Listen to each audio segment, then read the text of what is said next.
In this third video, we're going to go through the same exercise we did in video number 2, in which we conduct a two-factor ANOVA.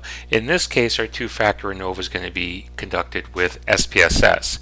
So as shown in the first video, I have my Excel sheet reminding with a reminder that when we enter data using SPSS, each row is reserved for one participant. So if we have 48 participants, as we do in this study, we'll have 48 rows of data.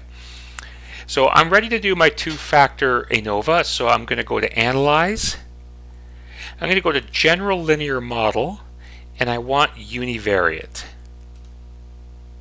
Now here's where I'm going to enter in my variables. So the first one I'm going to enter in is the outcome variable, the dependent variable, and that's our reactive oxygen species level. So that's the amount measured in the blood. So I'm just going to pull that over to dependent variable. And for our fixed factors, we're going to use sex. We're going to pull that over, and we're going to put group.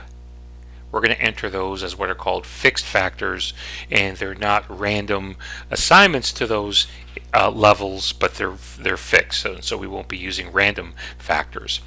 And so I need to set up a few things first before moving forward.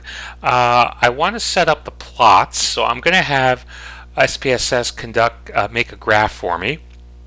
So for this, I'm going to put sex on the horizontal axis, and I want to separate it by group.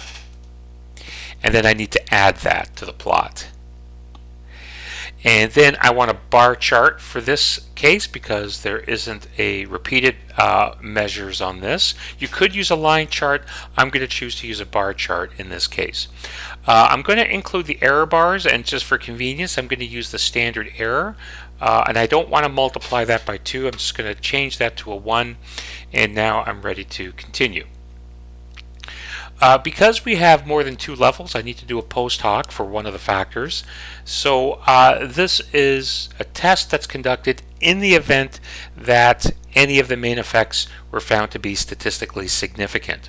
So I'm going to take group, I'm going to pull that over. I'm going to take sex and pull it over. Now, we don't typically have to do a post hoc test for sex because there are only 2 levels, and you'll see that on the output, but I'm going to include it here just for demonstration purposes.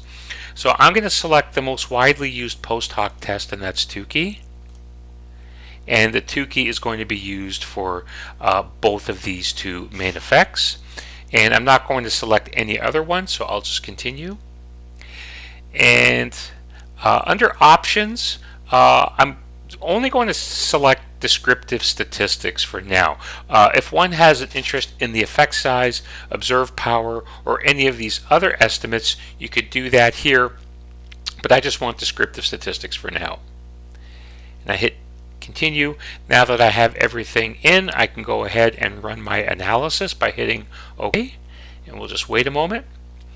And here's our output, and the first thing that comes up is a warning, and post hoc tests are not performed for sex because there are fewer than 3 groups. So there's no problem with the output.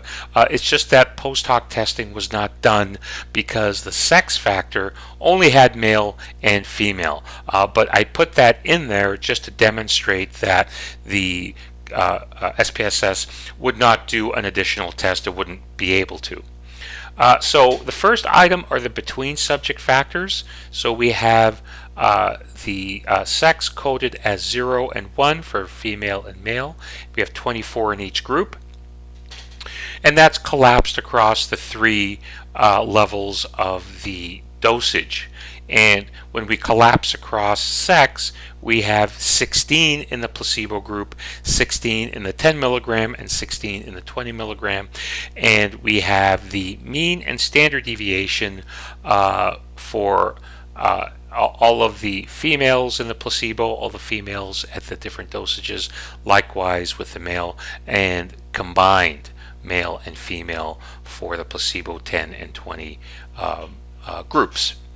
Now we go down to our first ANOVA table, and the 3 items I want to highlight, actually the 4 items I want to highlight here, is sex, group, sex by group, and the error term. And so note for sex, the F value is 2.032 with a p-value of 0.161, and recall in the second video that is precisely the value that was returned by Microsoft Excel, as well as the F value for the group main effect. So the F value of 20.065 and the p-value that's very small, in this case SPSS won't give you the precise value, it'll just give you a value that's less than 0.001, indicates that there is a statistically significant difference among those three groups when combining all of the males and females together. That's what the main effect shows. Now, the sex by group interaction value is also statistically significant at less than 0.001. So that tells us that there is a significant difference in the means that is not consistent across both factors, and we'll see that on the graph below. What we see here is the dependent variable ROS level and the Tukey test for identifying where those significant differences exist. Now, in this case, what is being evaluated are the differences between the groups when collapsed across all of the collapsed across both sexes. And so what we see here is we're looking for the significant value of less than 0.001. So the first gray portion of the box is a comparison of the placebo condition against 10 milligrams and placebo against 20 milligrams. So what we see right away that there is no statistically significant difference in the ROS level between the placebo condition and the 10 milligram condition. However, there is a significant difference between placebo and the 20 milligram condition. Likewise, there was also a significant difference between 10 milligrams and 20 milligrams, and we see that value right here, and that's indicated by the difference by these mean differences right here. The 20 milligram panel on here at the bottom is redundant to what was already evaluated. So you'll notice the same values that we had a little bit earlier. So what we're really seeing here is that the 20 milligram dosage had a significant difference from both placebo and the 10 milligram dosage. And that's reiterated here in this next table. So I'm going to skip down to the bar graph, and the bar graph will help us to highlight and to identify the presence of the interaction. Now, the problem with the interaction is that the interaction will confound any of the main effects. So the first thing we see is that there were no sex differences between females and males. So if we had averaged all of these three bars, averaged all of these three bars, there would be no significant difference. However, there was a significant difference as a function of dosage, and we see that right here. So specifically, the ROS level, which was the outcome variable, was significantly lowest in the 20 milligram group, specifically for the males, to a greater extent than the other dosages and the female members of this research study.